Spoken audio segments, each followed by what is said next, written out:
নমস্কাৰ, সকলোকে স্বাগতম জনাইছোঁ মোৰ অন্য এটা ভিডিঅ'লৈ।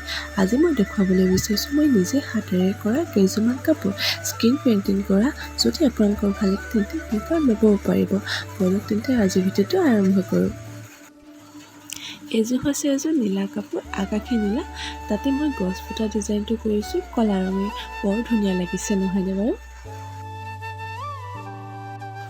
কাপোৰবিলাক চাই কেনেকুৱা লাগিছে জনাবলৈ মোক নাপাহৰিব।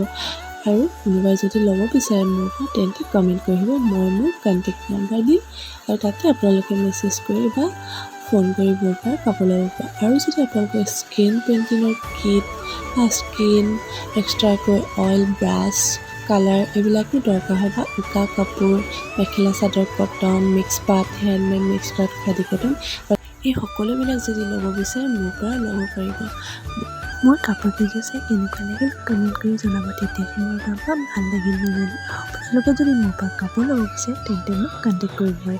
মই মোৰ ইনষ্টাগ্ৰামৰ আইডিটো ডেছক্ৰিপশ্যন বক্সত দিম আৰু শেষত মই মোৰ এই কাপোৰ কেইযোৰ ফটোকেইখন লৈ দিম।